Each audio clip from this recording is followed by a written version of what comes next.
fazer parte aqui da mesa comigo e gostaria de convidar o senhor Tiago Rocha, advogado e consultor da APROSoja. Obrigada, Tiago, pela tua presença. Mais uma vez, agradecer a presença do senador Jaime Bagato.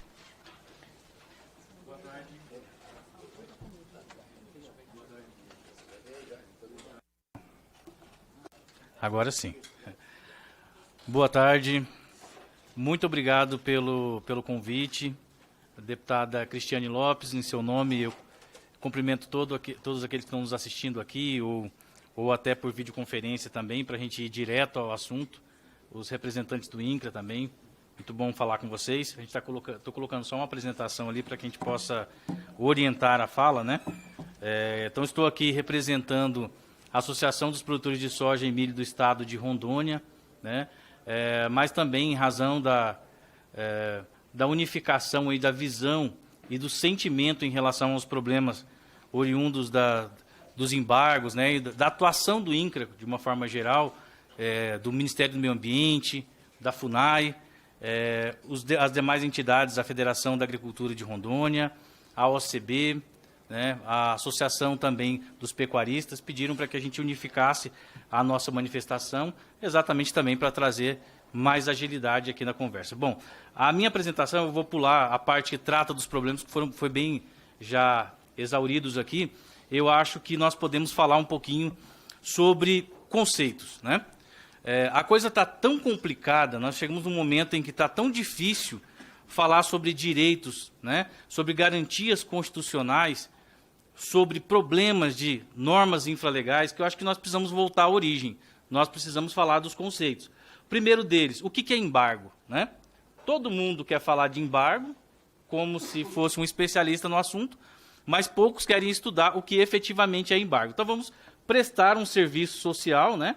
E como fica gravada essa apresentação, talvez até alguns, não todos, eu sei que muitos, eu conheço profissionais, prestadores de serviço, servidores, funcionários públicos que têm a vontade realmente que as coisas aconteçam. Eu conheço outros que não têm vontade e não querem estudar. Então, eu deixo isso daqui como uma contribuição para aqueles que não querem, talvez, gastar um tempo lendo um livro, né? Então, o embargo ele é um ato administrativo voltado a interromper o dano e propiciar a regeneração, né? Qual que é a limitação do embargo? O embargo ele deve se restringir à área em que houve o dano, não atingindo as demais áreas da propriedade ou outras atividades não ligadas ao dano. É isso que é o conceito do embargo. Pode avançar um pouquinho. E por que que isso acontece? Não é uma questão de benevolência, não é uma questão ideológica, é uma questão meramente técnica e jurídica.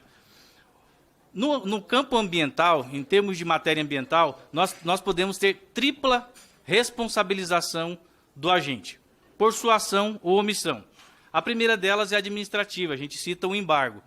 Quando você olha aquela lista de embargo, que agora me parece que o Ministério do Meio Ambiente adora ver ela crescendo, né, e não diminuindo, você não pressupõe crime, você pressupõe dano. Você olha e enxerga, existia vegetação, não existe vegetação. Existia um curso do rio, alterou esse curso do rio. Então, me parece aqui que houve um dano ambiental.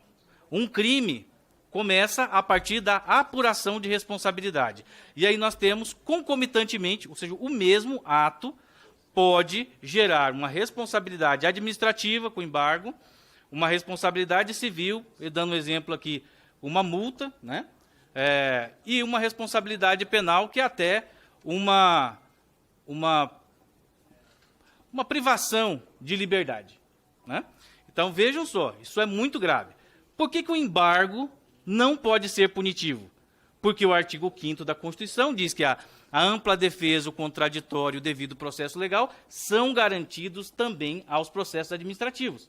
Se ele fosse uma punição, eu como Estado, só poderia embargar essa área depois que tivesse exaurido todo esse caminho. Enquanto tivesse uma possibilidade para entrar com um recurso, não poderia haver embargo. Mas, assim, lá na origem, o objetivo do embargo mas se eu esperar toda essa averiguação, pode ser que não tenha mais como recuperar o dano. Então, o objetivo do embargo não é punir. O objetivo do embargo é interromper o dano e propiciar a regeneração, e enquanto isso ocorrem as outras apurações concomitantemente. Pode avançar, por gentileza?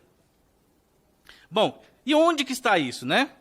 Isso aqui está no Código Florestal, na Lei 12.651 de 2012, no artigo 51, está lá no caput e o parágrafo 1º, só na parte destacada, né? É uma medida administrativa voltada a impedir o dano e a continuidade do dano ambiental e propiciar a regeneração. E no parágrafo 1º o embargo se restringe aos locais onde efetivamente ocorreu o desmatamento ilegal. Vamos lá, em que governo que aconteceu a publicação do Código Florestal, né? Então, não é uma questão ideológica. Isso foi discutido no Congresso Nacional. Nós tínhamos parlamentares de ambos os espectros ideológicos e nós chegamos nisso. Produtores da Amazônia não se sentem representados pelo Código Florestal porque 80%, você trabalhar para manter 80% de vegetação nativa sem ter indenização nenhuma, e toda a política pública, ao invés de apoiar, ajudar esse proprietário que está lá, já num problema de distanciamento do mercado consumidor, de problemas logísticos, ao invés de ser mais colaborativo e orientativo, tudo aquilo que é publicado contra quem está na Amazônia é mais gravoso. Por isso, os produtores não ficam satisfeitos, porém, eles têm que seguir, né? Pode avançar. E nós temos o decreto que ele estabelece ali as sanções administrativas. E ele traz a mesma coisa no artigo 15A, né, em relação ao objetivo do embargo e a sua restrição. Em qual governo foi? Segundo governo, presidente Lula. Pode avançar. E aí nós viemos, por último, na instrução normativa do IBAMA, número 8 de 2024, que diz o quê? A mesma coisa. A mesma coisa. Então, está claro, lei, decreto, instrução normativa. O objetivo do embargo é interromper o dano e propiciar a regeneração. Ele deve ser restrito às áreas em que houve efetivamente o dano ambiental. Pode avançar. E quando que se levanta um embargo? Quando que se suspende o embargo? Está lá, uma das características, né, um dos requisitos está nessa própria instrução normativa, é o CAR ambiental, o Cadastro Ambiental Rural aprovado, né? Desculpem pela brincadeira aí, mas é assim que o produtor rural enxerga, né? Talvez daqui a 84 anos a gente tenha ele analisado. Pode avançar. E aí acontece um recorde de incêndios em 2023. Então o Brasil, né, mostrando que não tem nada a ver com o espectro ideológico, que incêndio e desmatamento é um problema que tem que ser encarado com muita responsabilidade, maturidade, né? E a gente tem que parar com essa frescura às vezes. Desculpa o meu francês, mas assim, é um problema técnico, precisa ser encarado. E aí, em cima de um recorde de incêndios, pode avançar, vem a resposta do governo federal, em forma de um decreto, o 12.189 de 2024, que tem até uma DPF aí sendo movida pela CNA, onde ele traz, resumidamente, ampliação das multas para os proprietários e também a possibilidade de embargos gerais preventivos. Pode avançar. Então, a ampliação das multas por hectare, sem foco nos incendiários que não detêm posse de terras, ou seja, incêndio começado em beira de rodovia, ninguém sabe que isso existe, né? Quem é que cuida dessas áreas? Quem que cuida dessas áreas?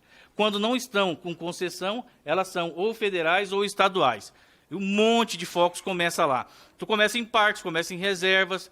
Não, mas o decreto só trata dos incêndios e da multa para os produtores rurais. Então, a percepção de perseguição está aí. Eu estou tentando ilustrar por que a maioria falou que se sente perseguido.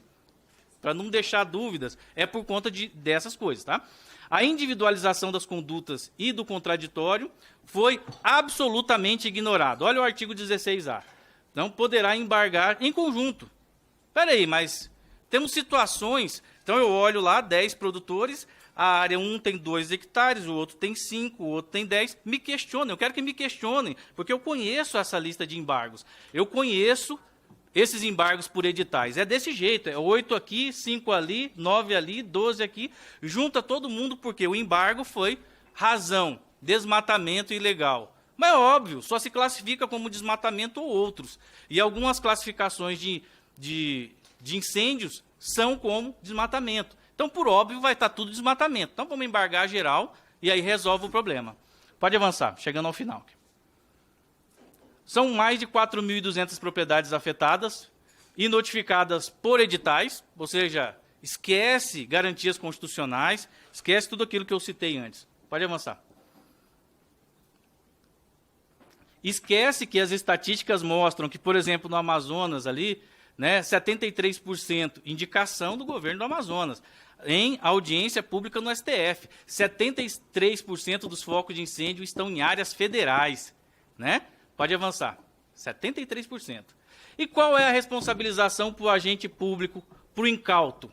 Que não orientou a aldeia indígena, que não fez qualquer plano de mitigação para incêndios iniciados em beira de rodovia, que não teve uma simplificação na transferência de responsabilidade dessa área em volta das rodovias para os proprietários, para que eles possam cuidar. Como que ele responde no caso dessa inércia? Como causou todo aquele problema em 2020? Nada, nada. Então, 2,2 trilhões de reais de orçamento, né? O poder público não consegue fazer a sua parte e quer que quem está lá naquela região seja perfeito, né? Olha que absurdo, né? Pode avançar. Aí eu quero fazer um encaminhamento, a sugestão, deputada, e te parabenizo já pelo projeto de lei 3609 de 2024. Muito bom. Eu acho que a gente precisa realmente disso para Rondônia e para outros estados da Amazônia. A sugestão é o seguinte: existe uma lei, a 13869 de 2019, que ela trata do abuso de autoridade, tá? O que não tem tipificado nessa lei?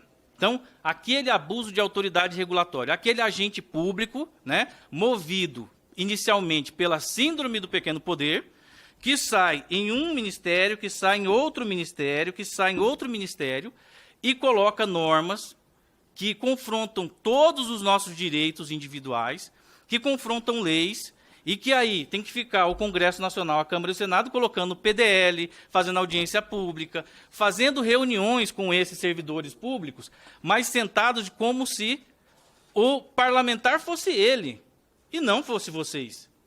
E a gente não vai vencer isso, porque foi, o decreto 11688, olha o problema que esse decreto causou para Rondônia.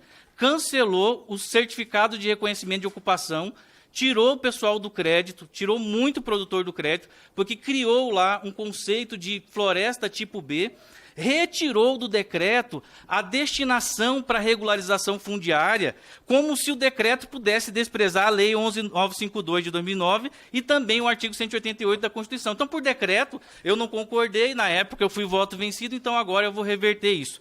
Ele foi publicado em 6 de setembro de 2023, e ele só foi revisto através do decreto 12111 de 2024 em 12 de 7 de 2024. Então, um ano inteiro. Igual a esse, nós tivemos a resolução do Conselho Monetário Nacional, a 5081, de julho de 2023 até dezembro de 2024.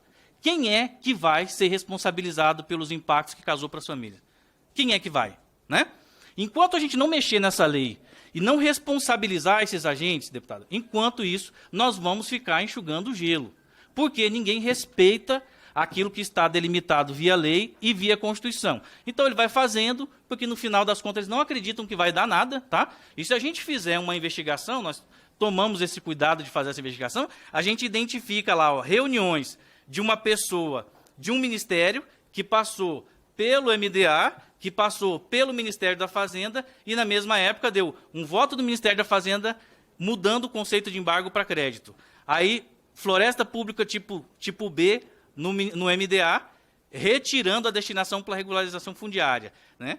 E no Ministério do Meio Ambiente, publica-se um decreto na mesma data, criando uma lista alegativa em que produtores que fizeram desmatamento legal, após 2008, não estarão.